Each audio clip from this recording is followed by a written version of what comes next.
So let's look into it. So the first thing we did here is that within the head of the body, the head tag of this web page, we actually created a script in the head, which is a function. And now that we created the function, we name our function as my function, which becomes what? The head of this function. And we added what we call these curved brackets that indicate that this is a function, and followed by the curly braces. Okay, so after that, we add the document get element by ID, and then we target the attribute of the document. Then after targeting the attribute of the document, the next thing that we did is that in the body right here, we actually created a paragraph and give it an ID of demo. And then from the button, we actually perform a click event, which is on click event.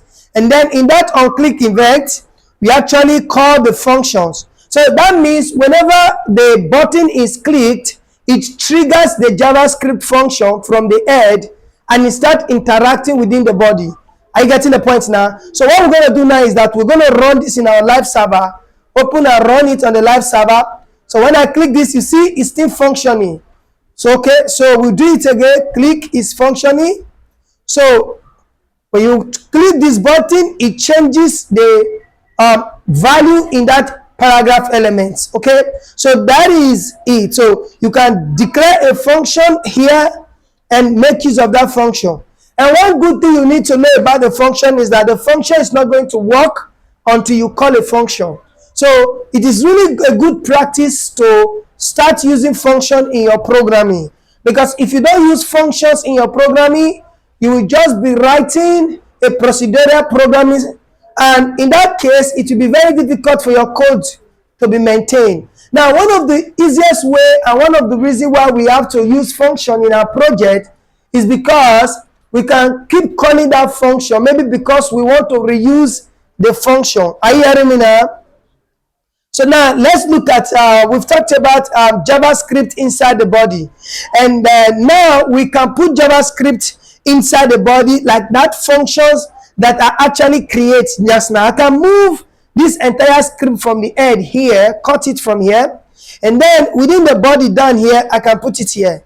Like I told you, this is the best practice. Always put it at the end of all your elements, all your HTML elements. Yeah, this is the best practice, because when you are loading your website, for example, it reads from the top to the bottom. Are you following me now? It reads from the top to the what?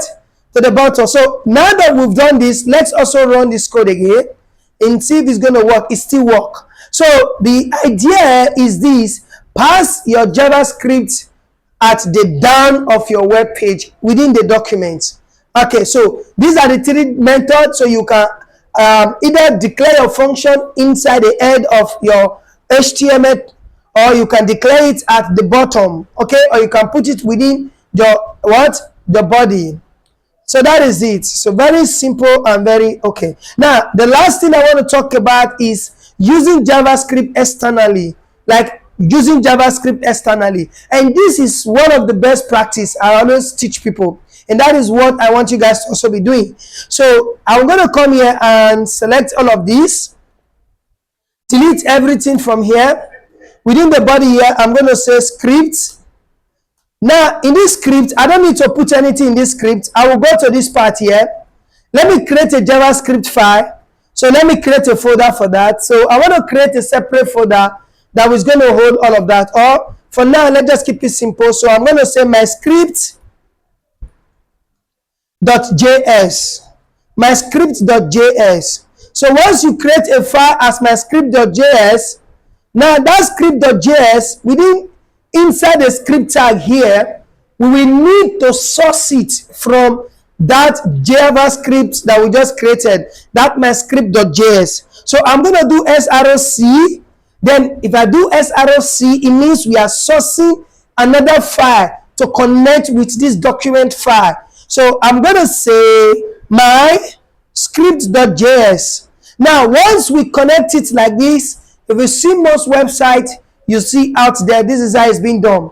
The script source, my script.js down here, then within this my script.js here, I can create that function. Now, because this is already a JavaScript file, there is no need for me to start using script tag anymore. So I just go ahead and create the function, my function, like this, then open parenthesis and close parenthesis, and then I can say document.getElement by ID, and the ID is what? Demo. Then I'm going to do dot inner HTML, which it is the attribute, then equals to, what I want to do here is I want to change, I'm going to say JavaScript change paragraph. Okay, then JavaScript wants you to, we will have to close it with a semicolon, and after doing that, so we are good to go. So now, if we go back and save it from here, now we are calling this my function, and we know within this JavaScript file here, there is my function here. So if we go to our web page and refresh and try it, you see it still works. So these are the three practices you could use. You could put a JavaScript on the head of your website, or you could put it at the body of your website, or you could link it out to another JavaScript file by calling it what you call the source, so it will still work. Okay, so it will still what? Work. All right. So practice this. Let's see.